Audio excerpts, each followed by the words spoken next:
Hello everybody. आज हम कुछ एग्जांपल्स लेकर के यहाँ पर कुछ जो फार्मूले हमने ड्राइव किए हैं उनका एप्लीकेशन सिखाएंगे और ये पर्टिकुलर स्पेसिफिक क्वेश्चंस हैं।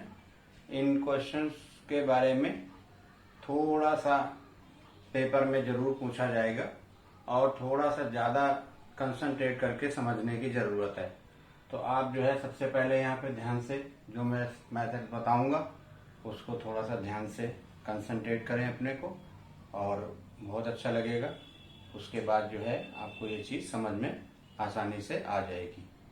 चलिए देखते हैं इसको। हमने यहाँ पर एक एग्जाम्पल लिया है और वो एग्जाम्पल है आपका विच टर्म ऑफ एपी, और ये एपी सीरीज आपको दे यहाँ पे लिखी हुई है 121, 117, 113 and so on is its first negative term।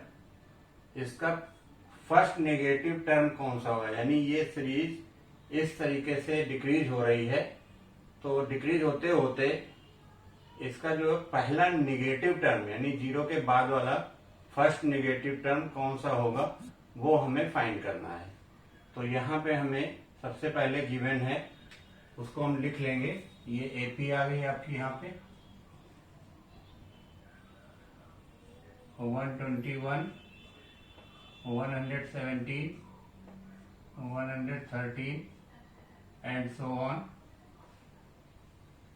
और इस क्वेश्चन के अकॉर्डिंग जो इसका लास्ट टर्म बनेगा वो टर्म आपका an आ जाएगा और इसकी जो कंडीशन बनेगी वो बनेगी an लेस देन 0। क्लियर है कि यहाँ पे देखिए ध्यान से कि अगर लास्ट टर्म की वैल्यू यहाँ पे 0 से छोटी आ जाएगी तभी वो फर्स्ट नेगेटिव टर्म बनेगा, अदरवाइज नहीं बन सकता। तो हम इसको इस तरह से ना लगाते हुए इसको पर्टिकुलर जिस तरह से हम an फाइंड करते हैं उसी तरीके से इसकी वैल्यू को हम फाइंड करेंगे। Very easy process. an का फार्मूला यूज करेंगे और an का फार्मूला यूज करके हम इसकी वैल्यू फाइंड करेंगे। तो यहां पर देखेंगे हम सबसे पहले नोट करेंगे a यानी फर्स्ट टर्म आपका आ गया 121, d आपका आ जाएगा 117 माइनस 121, ये आ गया आपका -4। इसमें से इसको माइनस करेंगे, ये डिजिट बड़ी है इसलिए इसका निगेटिव साइन यहां पर आ जाएगा -4। ये a हो गया, ये आपका d हो गया। अब आपको an का फॉर्मूला यूज कर लेना है। an इक्वल टू होता है a plus n-1 into D, और an की जगह पे सिंपली इसको हम ऐसे ही अभी लिखते आएंगे। a फर्स्ट टर्म हो गया 121 प्लस n आपका एज इट इज रहेगा n-1 और इंटू में मल्टीप्लाई d की वैल्यू है आपकी -4, माइनस है इसलिए इसको ब्रैकेट में हमेशा क्लोज करके लिखेंगे जिससे साइन की गलती ना हो। तो यहां पर क्या आएगा an इक्वल टू 121 और ये प्लस और ये माइनस का मल्टीप्लाई जो होगा वो माइनस हो जाएगा और 4 यहाँ पे आप पहले लिख लें फिर n-1 लिख दें। अब इसकी वैल्यू को खोलेंगे तो an equal to 121 minus 4n और प्लस का 4 हो जाएगा, माइनस और माइनस का मल्टीप्लाई प्लस हो गया, प्लस का 4 आ गया। It means an equal to इसको डिजिट को डिजिट से ऐड कर दीजिए। 121 को 4 ऐड किया 125 माइनस 4n। अब हम जब ये इतना सिंप्लीफाई हो गया इसके बाद अब कोई टर्म इसमें सिंप्लीफाई नहीं हो रहा है तो अब हम यहाँ पे क्या यूज करेंगे, पुट कर देना है an की वैल्यू कितनी 0 हमेशा आप इस तरह की प्रॉब्लम में ए एन की वैल्यू को 0 पुट कर दीजिए। तो ये आ जाएगा 0 equal to 125 minus 4n, minus का 4n इधर आ जाएगा तो प्लस का 4n हो गया 125, और n की वैल्यू आ जाएगी 125 और अपॉन में 4, क्योंकि ये 4 मल्टीप्लाई में उधर जाके डिवाइड हो जाएगा। तो n की वैल्यू आ जाएगी, इसको डिवाइड करेंगे 31.25 आ जाएगा। अब यहाँ पे हमें एक चीज ध्यान रखनी है कि ये जो वैल्यू अगर आई, अगर ये कंप्लीट वैल्यू आ जाती है डिजिट में तो वही वैल्यू हो जाएगी। अगर ये पॉइंट के बाद कोई भी नंबर आ जाता है तो यहाँ पे हमें क्या करना है, इसकी नेक्स्ट डिजिट ले लेनी है। यानी 31 जैसे है तो इसको हम 32 यानी कंप्लीट डिजिट में लिखेंगे, क्योंकि टर्म्स जो होते हैं वो हमेशा कंप्लीट डिजिट में ही होंगे। तो ये आ जाएगा आपका 32। इट मीन्स इसका जो 32 नंबर पे जो टर्म होगा वो इसका फर्स्ट नेगेटिव टर्म होगा, और हम इस तरह से इसको फाइंड आउट कर लेंगे। तो ऐसे जो है हम ये जब भी फर्स्ट नेगेटिव टर्म का कोई क्वेश्चन पूछा जाए तो आप इस तरीके से इसकी कंडीशन लिखेंगे और फिर वैल्यू को 0 रख के ए एन की और उसको एन को कैलकुलेट कर लेंगे। अब आते हैं हम एक दूसरे टाइप की प्रॉब्लम में, जिसका एग्जांपल हमने यहाँ पे नंबर 2 डाला है। इसमें क्या होगा, हमेशा फर्स्ट एन टर्म्स का सम दिया होगा, फर्स्ट एन टर्म्स का सम। इट मीन्स जैसे इसमें गिवन है Sn equal to 4n minus N square, ये वैल्यू हमें गिवन है, इसको हम गिवन लिख लेंगे। ये गिवन हो गया आपका, और an इसमें से हमें निकालना है, यानी इसका n टर्म फाइंड करना है हमें, लास्ट टर्म।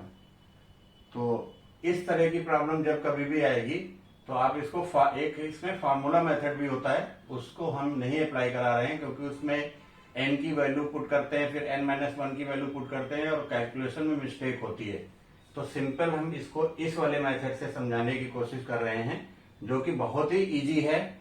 और इस वाले मेथड से जब आप इसको देखेंगे अभी तो सारे क्वेश्चन मेरी समझ से आप फाइंड कर लेंगे आसानी से। तो अब यहाँ पे देखेंगे हम सोल्यूशन में आपको दिया है Sn equal to 4n minus N square. अब हम इसमें वैल्यू पुट करेंगे, तो n की वैल्यू सबसे पहले पुट कर लेते हैं। पुट n इक्वल टू 1, सबसे पहले 1 डालेंगे तो ये S1 आ जाएगा, यानी इसका फर्स्ट टर्म। S1 जहां भी n है वहां पे इसकी वैल्यू 1 पुट कर देंगे, तो 4, और इस वाली n की जगह पे इसकी वैल्यू डालेंगे 1, ब्रैकेट में पुट करिएगा, माइनस 1 का स्क्वायर। इट मीन्स ये आ गया 4 और 1 के बीच कोई साइन नहीं है, मल्टीप्लाई 4 का 1 से मल्टीप्लाई हुआ 4 माइनस 1 का square 1, it means equal to 3। ये S1 आपका आ गया 3।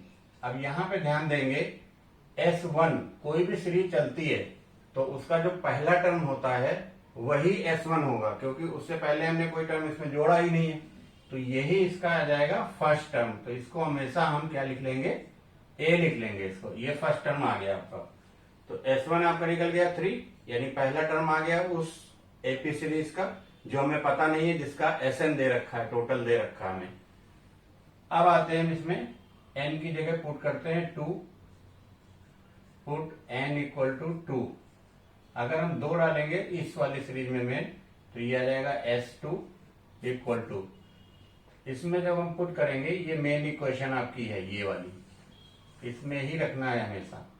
तो ये जहां भी n है वहां 2 डाल दीजिए, तो 4 इंटू 2 माइनस 2 का स्क्वायर, इट मीन्स 4 और 2 का मल्टीप्लाई 8 माइनस 2 का स्क्वायर 4, इट मीन्स इसकी वैल्यू आ गई 4। अब हम इसका टर्म फाइंड करते जाएंगे, जैसे ये a निकल गया, या इसका फर्स्ट टर्म आ गया। अब इसका सेकंड टर्म फाइंड कर ले, तो सेकंड टर्म के लिए हम रिवर्स प्रोसेस करेंगे a2 निकालने के लिए। तो a2 कैसे आएगा, S2 में से S1 को माइनस कर देंगे, तो ये हमारा इसका सेकंड टर्म आ जाएगा, S2 minus S1। It means 4 और माइनस ये आपका आ गया 3 आ गया, तो ये हो गया आपका 1 आ गया।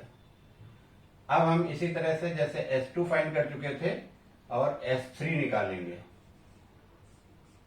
S3 फाइंड करेंगे तो यहाँ पर n की जगह कितना डालना है, इस वाले इक्वेशन में 3 डालना है। जहां भी n है वहां पे s की वैल्यू 3 डाल दीजिए। तो हमने ये यहाँ पे वैल्यू डाली तो n की जगह 3, S3 आ गया 4 और ये आ गया आपका 3 यहाँ पे n की जगह माइनस 3 का स्क्वायर हो जाएगा, ये यहाँ पे वैल्यू पुट कर दी, ये हो जाएगा 12 माइनस 9 और ये आपका 3 आ गया। ये S3 की वैल्यू निकली। S3 का मतलब क्या है कि पहले टर्म से लेकर के 3 टर्म तक का टोटल है ये S में है ना, सम है, तो इसका ये टोटल है, ये जो 3 आया है। अब हमें फाइंड करना है A3, यानी इसका टर्म निकालना है कि तीसरा टर्म क्या है इसका AP का। तो A3 equal to S3 minus S2 कर देंगे, इसमें से भाई इसको माइनस कर देंगे तो ये हमारा A3 फाइंड हो जाएगा। तो ये 3 में से 4 को माइनस कर दिया, इट मीन्स आ गया -1, क्योंकि ये बड़ा है तो इसकी वैल्यू माइनस में आ जाएगी, -1 आ गया। तो ये इसका थर्ड टर्म आ गया, ये इसका सेकंड टर्म आ गया AP का, और ये इसका फर्स्ट टर्म आपको पहले ही पता चल गया था। अब AP जो बन गई, हम सबसे पहले इसमें AP ही बनाएंगे। अब जैसे ही AP बन जाएगी तो कुछ भी पूछा जाए आप उसकी वैल्यू डायरेक्ट निकाल सकते हैं। जैसे अब AP बनाने के लिए हम क्या करें, ये आपके टर्म निकल गए हैं। पहला टर्म आपका आ गया है कितना, 3 आ गया है, तो आप यहाँ पे 3 लिख दें। दूसरा A2 आपका आ गया 1, उसके बाद A3 -1 dot dot and so on. अब आप देखिए बस 3 टर्म चाहिए आपको, इसके आगे काम नहीं करना है कि S4 भी निकालना है, S5 भी निकालना है, उसके आगे के टर्म फाइंड करने, कोई जरूरत नहीं है। बस ये एटलीस्ट आपको जो है 3 टर्म चाहिए, क्योंकि इसका डिफरेंस पता चल जाएगा जिससे इसका सेम आ रहा है कि नहीं आ रहा है। तो अब आप इसमें A लिख लीजिए। A कितना आ गया आपके पास, 3 आ गया, और D कितना आ गया, सेकेंड टर्म में से इस टर्म को माइनस कर दीजिए, 1 - 3 यानी -2 आ गया। अगर इससे हम फाइंड करें तो कितना आएगा, इसमें से इसको माइनस करना होगा, इट मीन्स ये -1, और इसको माइनस करेंगे तो ये प्लस का है, तो ये -1 ये भी आ गया। दोनों निगेटिव हैं तो दोनों ऐड हो जाएंगे, तो 1 1 2 हो गया, और साइन माइनस का लगेगा तो माइनस का 2 आ गया। तो ये भी सेम आया, ये भी सेम आया, इसका मतलब हमारी AP ठीक बनी है, सही है, बिल्कुल करेक्ट है। अब हम यहाँ पे AN फाइंड करने के लिए कह रहा था, तो AN इक्वल टू का फॉर्मूला लगाएंगे। AN equal to A plus n-1 into D होता है। अब वैल्यू डाल देंगे इसके अंदर, तो यहाँ पे आ जाएगा n की जगह कितना, 3 प्लस n ही रहेगा, -1 और इंटू D आपका आ गया -2। अब हम इसका मल्टीप्लाई करेंगे तो ये 3 और ये -2 का मल्टीप्लाई n में होगा, दोनों में मल्टीप्लाई होगा, ब्रैकेट ओपन हो रहा है यहाँ पर, तो माइनस का 2n आ गया, माइनस माइनस प्लस हो गया, 1 का 2 से मल्टीप्लाई 2 आ गया। अब डिजिट को जोड़िए, ये भी प्लस का है, ये भी प्लस का है, 3 और 2 5, माइनस का 2n ऐसे ही आ जाएगा एज इट इज। ये आपका क्या निकल गया, AN निकल गया। तो इस तरह से AN की वैल्यू हम फाइंड कर लेंगे। अब सपोज करो आपसे कहे वो कि इसमें 10वें नंबर पे कौन सा टर्म होगा, यानी ये जो AP बनी है इसमें 10th टर्म कौन सा होगा, तो आप सिंपल कुछ नहीं, इसके n की जगह पे इसमें आप डायरेक्ट आपका ये टर्म का फॉर्मूला पता चल गया। अब इसके अंदर आप क्या करेंगे, यहाँ पर ये पुट कर देंगे, n की जगह 10 डाल देंगे और ये हमारी वैल्यू कैलकुलेट कर लेंगे और हमारा A10 की वैल्यू निकल जाएगी इसके अंदर। अब आप यहाँ देखिए ये काम कंप्लीट हो गया। अब इसके बाद एक ट्रिक बताता हूं, उसको बहुत ध्यान से देखिएगा। ये ट्रिक है आपकी कि अगर आपको 2 चीजें दी हैं, एक SN दिया गया है, जैसे कि इसी क्वेश्चन को मैं ले रहा हूं, दूसरा एग्जांपल नहीं ले रहा, SN दिया गया है 4n - n स्क्वायर, और मान लो AN आपको दिया गया है, ये जो निकला है इसका 5 माइनस 2n, ये दोनों वैल्यू है। अब इसमें से आपसे दोनों में से पूछा जाए कि क्या ये एपी बनाएगा, क्या इससे एपी बना सकते हैं? तो ये एपी अभी हमने बना के देखी है, तो ये एपी बन रही है, इसकी सीरीज आपकी बन गई। यहां पर देखेंगे तो एन से जब गिवन होगा तो आपको एपी बना सकते हैं, तो आप एपी बना सकते हैं, ये चेक करेंगे। तो कभी भी आपको ये चेक करना हो डायरेक्ट और 1 मार्कर क्वेश्चन पूछा जाए तो आपको क्या करना है, अगर एसएन की वैल्यू जो दी है उसमें कोई भी फॉर्म क्वाड्रेटिक का दिख रहा है, यानी उसकी पावर n की पावर 2 दिख रही है मैक्सिमम, तो वो जो है एपी बनाएगी। और अगर 2 नहीं दिख रहा है आपको, जैसे अगर यहाँ Sn equal to 5 minus 2n लिख दिया जाता तो इसमें n की पावर 1 है, इसमें 2 नहीं है, तो इट मीन्स ये एपी फिर कभी नहीं बना सकता। और ये इसके अंदर जो हम बता रहे हैं, अगर ये an की वैल्यू मान लो डाल ली जाती कि an आपकी है ये 4n माइनस n स्क्वायर है, क्या एपी बनेगा? तो एपी इसमें नहीं बनेगा। तो इसके पीछे कारण देख लीजिए क्या है कि इसमें कैन एपी पॉसिबल, तो एपी लिख देंगे, एपी जो होगी वो पॉसिबल होगी, इसमें भी एपी पॉसिबल होगी। ठीक है। और अब मैं रिवर्स कर रहा हूं, अगर यहां पे हम an लिख देते हैं इसको 4n माइनस n स्क्वायर, अब एपी बनेगी यहां पर? अब एपी नहीं बनेगी। यहां पे अगर हम Sn equal to 5 minus 2n लिख देते हैं, क्या एपी बनेगी? नहीं बनेगी एपी।